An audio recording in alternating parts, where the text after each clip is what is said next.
All right, welcome to the very first episode of this new series where I'm doing a series of discussions, having my own panel. You get to pick the panel, you get to pick the topic. Of course, this first one I get to pick. And then kind of like in a survivor-like fashion, the viewers, the subscribers are going to vote for who they want to keep for the next panel. So we'll see how that works. So based off the responses, based off Tom's looks, you should want to keep Tom around because of his looks or his intelligent responses, whatever criteria the subscribers want to use. Make sure you comment below on who you want to keep for the next round, and so we'll just tally it up. Before we get started, if you're watching, please subscribe to the channel if you haven't subscribed, and like this video. So we're gonna first start by introducing all of my guests today. So glad you guys are here. Tell us a little bit about yourself. We all know, first of all, one thing everyone has in common, we're all property managers. So that's kind of the theme of this discussion. That may not be for every panel, but for this first one, I thought I'd do that. So Tom, a little bit about yourself. Okay, you're still coming in and out, just so you know. So hopefully this will last. But Tom Buffoni, and I own TJB Management, and we're basically a local property management company that serves Virginia, Maryland, and DC. I've been doing this for about 7 years now. I've actually been managing properties for over 20 that are part of my own portfolio, which was one of the reasons I got into this business. I decided after some of my own experiences that I ought to just be doing this on my own. So after being in the corporate world for 30 years, plus years, got into this business. And that's pretty much it. So I'm a native to Northern Virginia. A native. All right. Thanks, Tom. I guess as native as you get. I was born in the Philippines, but my dad was in the Navy, but I've been here since the 70s. Us military brats, we can, that still counts. How about you, Patrick? Why don't you go next? Sure. So, Tom, do a lot of people get you mixed up with Buffini? Of course. And whenever I'm talking to them at Buffini, I ask them if I'm going to get a discount, and they laugh. So you should just sell your own product, and people will buy it because they don't know the difference. That's right. It's just like selling a Bolex, right? Yeah, right. Exactly. So I'm with Wilkinson PM. We've been in business over 33 years now. I'm second generation, took over, purchased from my dad, and a stepbrother of mine purchased from his mom. So we also are in the DMV, mostly in the V of the DMV, and 715, I think, is the number of properties. Always looking for more, so nice. Referrals are always welcome. That's awesome. You've grown, man. I thought you were I've been doing this since 2000. What's that? Last time we talked, I thought you were a couple hundred short of that. So no, actually, we've lost a lot. I mean, as you all know, sales have taken a lot of our management properties, and then competition has made it difficult to get them back. But yeah, I've been doing it since 2006. So I'm the broker, the owner, and I think that's it. Was there anything I missed? No, that's good. Broker, owner, and guy who takes all the vacations. All right. How about you, Patty? Oh, my. I am not native Virginia. I'm a Georgia peach, but military as well. And I've been here, 30 years now. So I don't know what the age or the time span makes you native. I don't know what that is. And maybe there's something on Google that'll tell us. But done this in 3 different states. Back before we had cell phones and technology and the internet wasn't invented, all that kind of stuff. So it's very exciting to see it all keep moving forward. So mainly in Virginia, licensed broker, licensed instructor, real estate and property management. Awesome. And of course, I've probably been here the least in the Northern Virginia area, but also military brat, moved around a lot, joined the military myself. And so glad to have you guys here. My goal is to have a Patrick as a son. One of my kids are taking over from me. Oh, okay. So there was that's 7 children of our parents, and only 2 of us were crazy enough to take on this type of work. You telling me I have to have 4 more kids to kind of get the odds? Yeah, you're gonna have a lot of kids to get 1 out of 7. My dad was 0 for 3 for taking over the dental business, so he should have had 4 more kids. So we're just, keeping it casual, whatever you guys want to talk about. Maybe we can just start off just kind of like, what are you guys seeing in your markets? What are you dealing with these days? Patrick, you said you're dealing with some attrition. Oh yeah. So I think you guys would agree that a normal attrition is probably 10% before the sales got strong. And I think that sales added another 5%. So, yeah. I mean, it's just hard. I guess you could compare it to Obamacare. When it started, it wasn't like we got better rates, but it slowed down the rate of increases in insurance. So our rate has slowed down a little bit, like our rate of loss compared to gain, if that makes sense. At first we were losing like crazy and not gaining back. I also think that the size of the company, I never realized it. We got large by buying a large company, and we weren't able to maintain that amount of properties because we didn't have things in place to go out and find those properties. Before, at the size of 450, we always were able to maintain or grow just a little bit.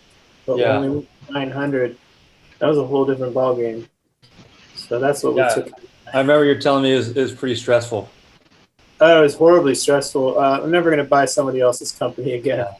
Like, you just don't know what they've done to their poor clients who, like, some of them had been with 4 other companies before us.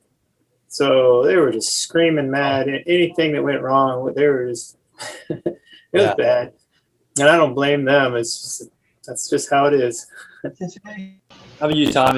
Is it? I mean, you're probably more of a smaller company. Do you find that it's a little easier to manage and keep those properties? So because it's not as kind of like spread out. I don't know if we lost. Oh no, Tom's still there. He's glitching. He's still there. Oh, frozen. Just like the Disney show. Come back in. He come back in. So, Patty, what do you think? It's a roller coaster. We've been on it before. I mean, it always, does its little dance as far as the housing market. Now is obviously everything, the perfect storm has come in and it's time to sell. So a lot of people are jumping from being an investor and selling. And I mean, some of these people, you can't blame them. We were talking the other day, I had a fella, and he cleared $168,000 and he really didn't want this property anyway. And it really wasn't a property that you would use as a rental investment. So it made a lot of sense to sell it. And then he's going to turn around and then buy something more that fits his REO and his plan, which is a better move. And the market has allowed him to do that. So take advantage of it. I get it. Absolutely. Yeah. In fact, we're trying to get people, when you want to sell, but you don't have anywhere to put your money, we're trying to get these people to pay attention to the fact that a 1031 exchange is the way to go. We've got one client that had 10 properties, but a lot of them were old and beat up. So a really good agent, property manager of mine, convinced her to start selling them and replacing them with just nicer properties. And it's worked out great, really well for all of us. Yeah. So like, how hard are you really trying to convince them to stay in the game versus just cashing out? Because Patty, when you said, hey, I thought that was a great idea, I was like trying to convince them not to sell, just keep it. It's a real estate investment. It's like, it's how people build wealth. So I'm trying to convince them. I know it's a lot of money. I know it's tempting, but cash out refi or, do 1031 and buy something else, buy 2. That's the whole thing, is it's flipping. You're exchanging this because it doesn't really fit your model to something that does fit. And with the market being as crazy as it is, you can afford to do this. Yeah. So absolutely, the money is as cheap as it's, I remember 14%. All right. So the money is so cheap, as Patrick said, just stick it in a do an exchange, do something else, and buy something that better fits your needs for your portfolio and for leasing it, because the one that they started with a lot of times wasn't bought for the purpose of being a landlord. It was bought as their home. It became an accidental landlord. And then, yes, we got it rented, and yes, it's performing, but there are better properties that will perform better for a longer period of time. And while this one has served you well, it's done well, and now you can really afford. In some cases, these people are selling the one property and buying two. Yeah. So now the portfolio has grown to two properties instead of the one, or they've added two. So it's you got to look at all the different options here, and it's not get out of the game and don't be an investor. It's just being a smarter investor. Right, right. So what else are you guys struggling with? Any other challenges out there in the industry? Yeah, I think it's hard to get good contractors. Prices are going up. That's been tough. It's hard to, have you guys had this problem? You'll have someone that's been great for years, and then something happens and it falls apart. Maybe you hire some people and they're terrible. We've had some people for 30 years, but most of them just come and go. One of I think the problems that we're dealing with, there's a lot of different terms for it, but it's almost a COVID stupid, where they're using the COVID excuse to just not communicate, not show up, the customer service where people used to try to, make their product and their reviews, that's all gone out. It's like, oh, too bad, it's COVID, we don't have to do it. And, it's everything. It's not just, like you would say, okay, maybe it's a HVAC technician, or maybe it's, an inspector, or maybe we've got an appliance repair. It's all over the place. I had to have just my dishwasher replaced. No big deal. Very simple, right? No rocket scientry. And they bring a new one in, they take the old one out, they install it, right? Nothing new, all the same. Oh no, they finally got it here, which I understand the time delays, but they brought it here, and the person installing it said, well, I'm not taking it. I said, huh? No, you got the dishwasher, you need to take that. Oh no, I'm not taking it. Like, what do you mean you're not taking it? You can't leave it in the middle of the kitchen. Bye, and walked out. And it took me 34 days to get someone to come back and take that dishwasher out of my kitchen. Jeez. Which normally that would never even be an issue, because that's the way it always works. And so you have, because we were talking about this as a company the other day, just kind of like work order standards for, the worst ones are probably replacing HVACs or water heaters. Those are always at that end of the spectrum where things take the longest, things are the most complicated. Do you guys have any type of standard in your company as far as when you want those kind of completed by? What's considered too long and what's considered reasonable? Have you guys ever had that discussion? Of course. I'm wondering what you guys came up with. I've gone to court over things like this. Are you kidding? Yes, yeah. People are they want it immediately. So, especially when the summer just gets going, all of a sudden ACs are going down left and right. It would have been 3 days a month earlier, and now it's a week and a half before they can get to them or whatever. And then, God forbid, the thing needs to be replaced. There goes another week or two. And we're not even going to talk about home warranties unless you want to, because I would love to slam the home warranties, because that's another 4 weeks. I had a contractor tell me yesterday it was 4 months to get an electrical breaker box. Whoa. Wow. 4 months. So if you replace an HVAC system in a week, would that be considered good or bad or average? Oh, no, that's good. That's good. So same if you lost your air conditioning, that would be fine. But if it's heat, we consider that an emergency. Well, it depends what the temperatures are outside, right? That's true. Right. So yeah, I've been evaluating this because we really never looks like we lost Tom, by the way, but maybe he'll join us next time. We never really put hard numbers to it. We never defined oh, this is good, this is bad, and so we're starting to have that discussion okay, this is considered, we're not performing what we should be doing. We got to start somewhere. So I think our goal is going to be a week. I think I'm going to peg it at a week. So Ed, have you noticed that the laws and our contracts are purposely vague on the topic of how long it's going to take? But the law states that you have to have a habitable property. Right. And so to keep it habitable, you have to have all the functioning systems working. Yeah. It doesn't say specifically the days. And this is where the tenants, try to come at us hard. And we're like, look, we're doing everything we can. Yeah. Not like we want you to be suffering. I know. We're trying to work hard. And so here's an idea I came up with, and we're kind of debating about it. So I want to know your thoughts. If we take over a house and the HVAC system is at the end of the life, which is defined by whatever the industry average is, let's just say it's 12 years or 15 years, right? Whatever. If it hits that definition, we're going to proactively get an estimate, maybe 2, right? And if it breaks in the next 2 days or 2 months, then at least the owner has seen the estimate already and we're pulling the trigger. So that'll speed it up a little bit. But if it doesn't, let's just say this thing just keeps going. Sometimes it lasts like 20 years, right? Yeah. So let's just say best case scenario lasts 20 years and it finally goes out. Well, now you have an outdated estimate is the argument. But I think that at least the owner has still seen the 2 estimates. He has a ballpark.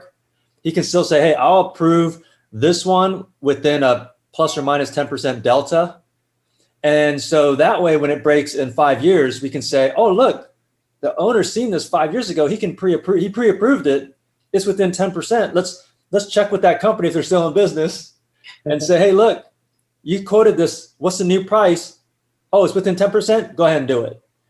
And I'm thinking that'll save, anywhere from a day, if it's a quick vendor who can get out there and give you an estimate, which is, tough in the summer, to maybe even like a week, where sometimes it takes them a long time to get out there because they're all booked.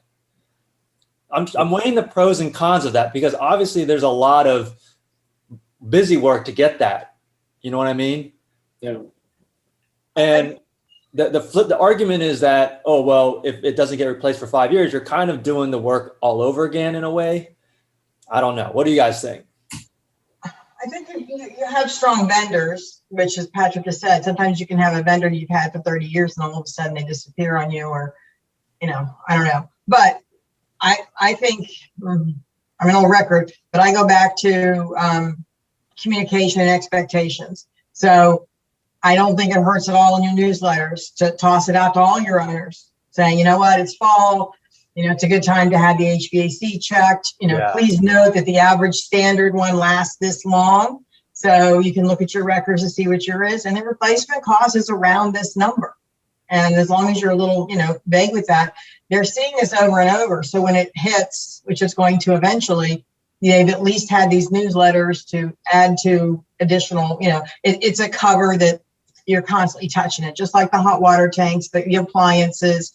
As a, investor, you need to know this stuff, the timetable of what all this is good for, because it might not even be your HVAC, but it could be that in between tenants now it needs painted and they're going to come, I don't want to have it painted. And then you can say, well, as you've been, looking, the average paint can last 5 to 7 years. And the last time this was painted was 9 years ago.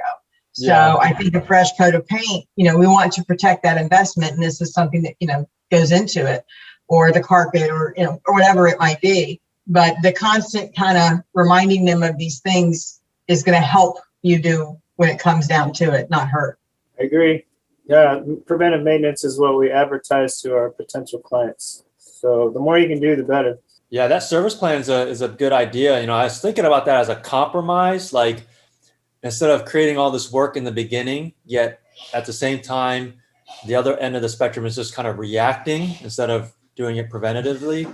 Why don't we just instead really, really push these servicing plans?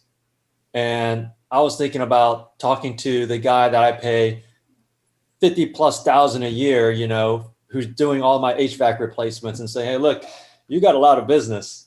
How about you helping my company out with providing some special rate for preventive maintenance, right? Like a servicing plan, so that it's like a no-brainer to do it. And by doing that, if they have a service plan, it does help speed up the the estimate process, because when you turn to that vendor, they already have all the specs, and they should be able to crank out an estimate pretty quickly, you know? Yeah, some investors, you know, if they're all over the map, right? I mean, some are, maybe this is the accidental landlord their very first time. Maybe these are people that are seasoned, been doing this for years. They get it. I don't know. You've got all of this. The audience is very wide.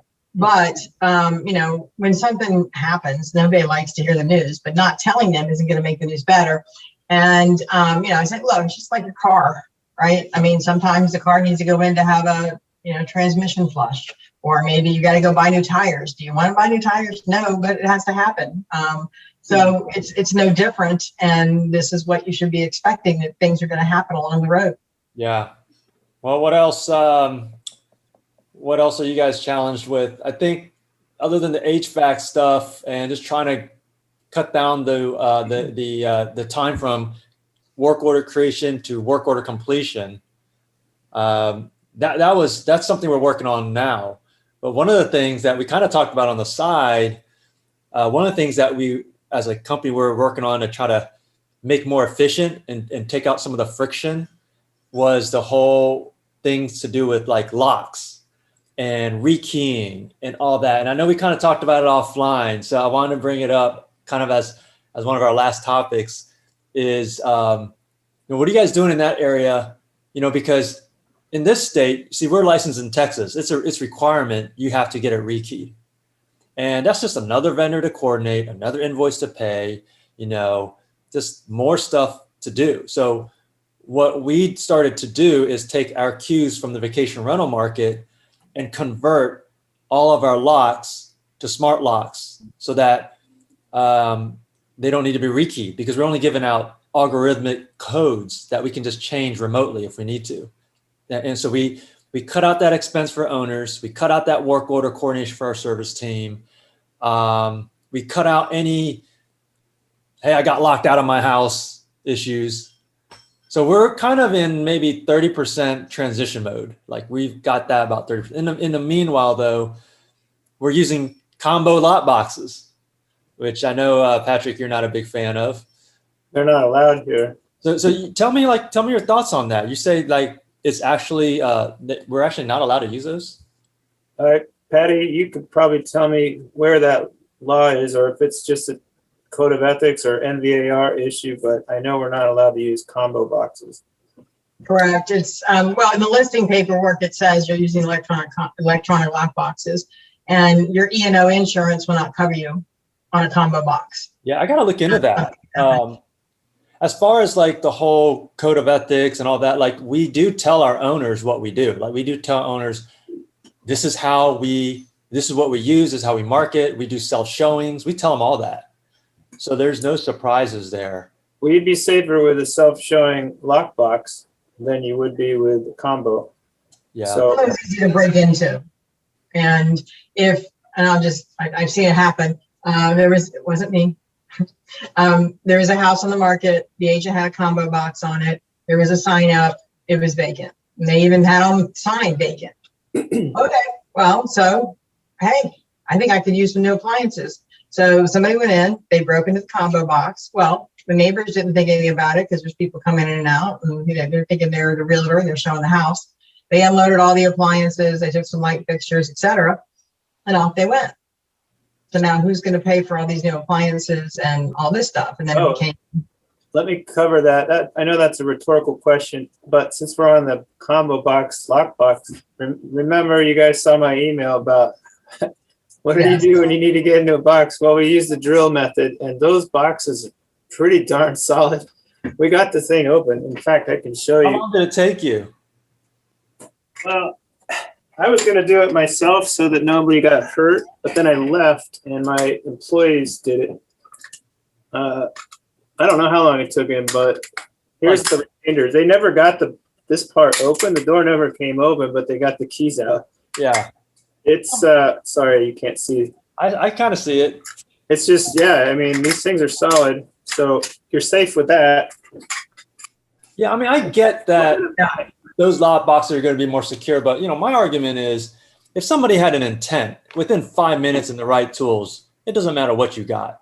they'll break in the door without a key. It's just if they have that malicious intent. Oh yeah. I can find examples where they break in with one of those lock boxes or with no lock boxes. So, I mean, I get that it's probably, a little bit more riskier, but I feel like there's examples on both sides on that one. But I will look into that. Yeah, but the difference with the lock box is it's all recorded. What agent came in, what their number is, their broker phone number, what time they entered, what time they left, all of that is recorded. We record it too. We just record it manually. Well, the combo box doesn't do that. What's that? The combo box won't do that. It does it through showing time. They have to make an appointment. Well, right? you think. They have to make an appointment to go in.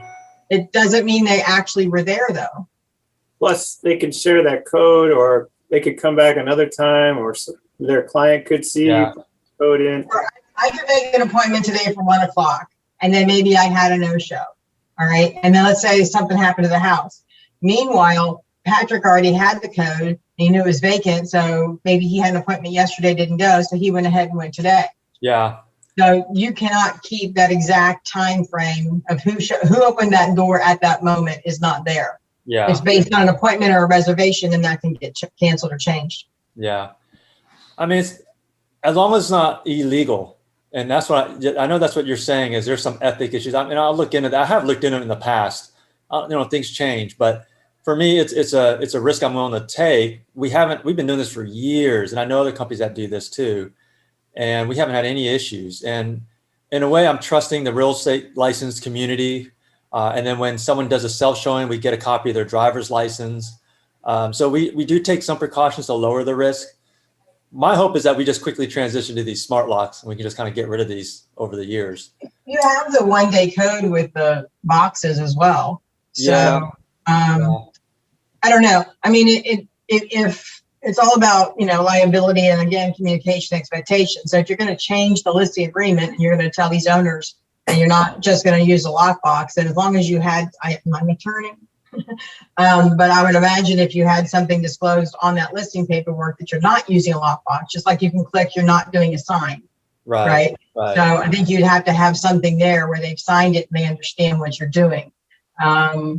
I would, get an attorney to write whatever it is you want to put on there. But combo boxes are great if you're going to, for some reason that you got to. We missed you there, Patty. You froze. Combo boxes are good if you something and you left us in suspense. All right. If you have a contractor coming. Oh, right. So let's say the HVAC guy's coming out and the tenant is fine with that. You can give 1-day codes to them too, is what you're saying. Yes, you can. Yeah. All right. So here's I kind of want to, before we end, a lot of people who watch my videos, they watch, a lot of not just like long-term rentals, which is what we do, but I think they'd be curious because we talk about investments, like different types of investments, short-term rentals. And I've shared before kind of like how I allocate my investments on a percentage basis. I'd be curious to know what you guys would do. You guys are living and breathing the long-term rental real estate market here.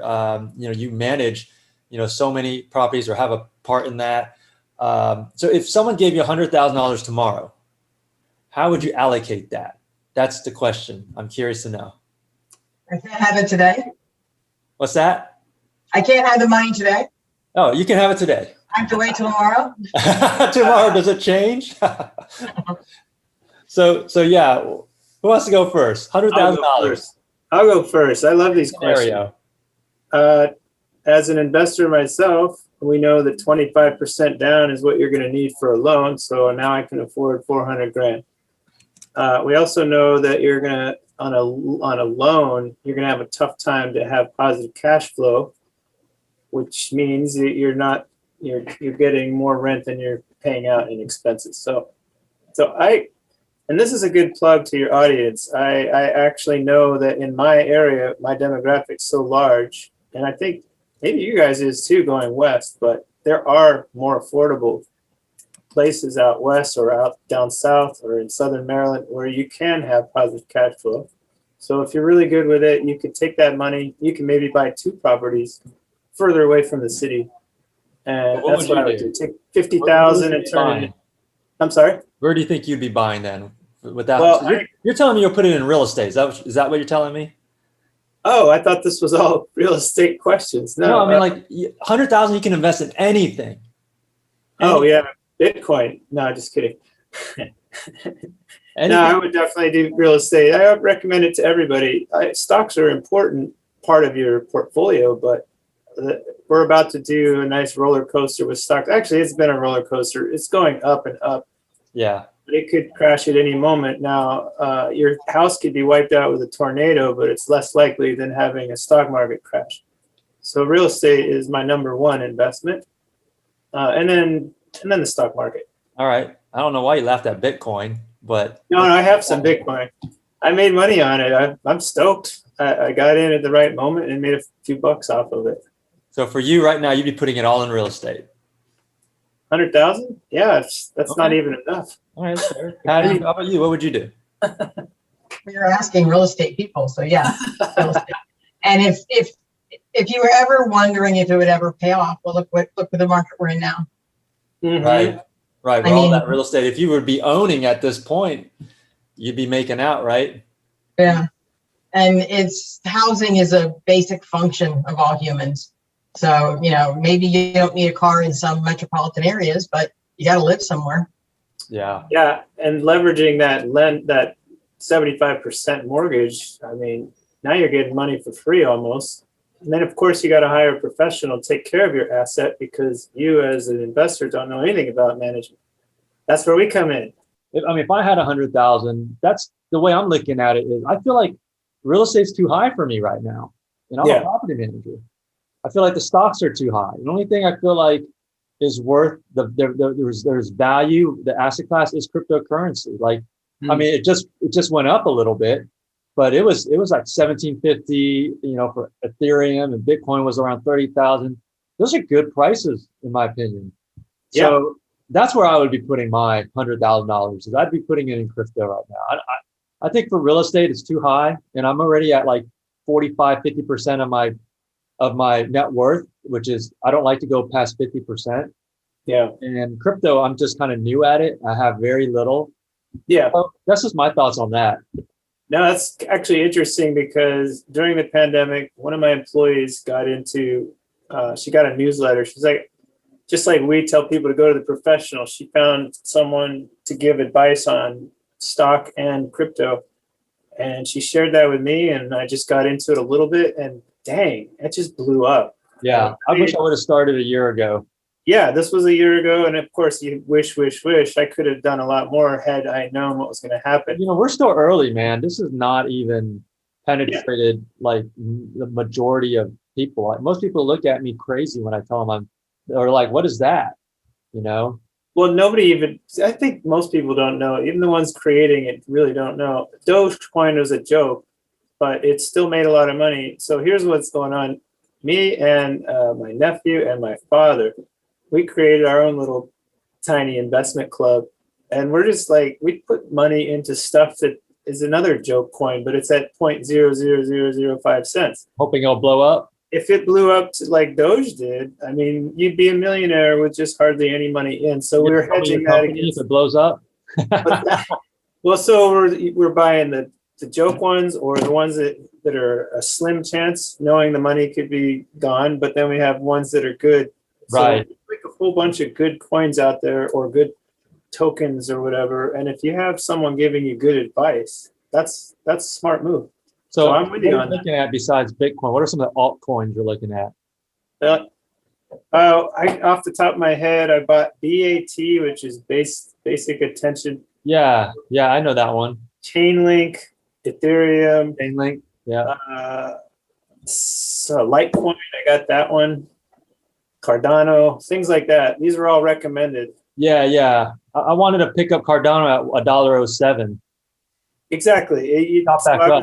The newsletter guy was saying, buy these at this price. He even told us to sell at one. Only once he said sell, and he was right. Because if I hadn't sold then, it would have gone right down.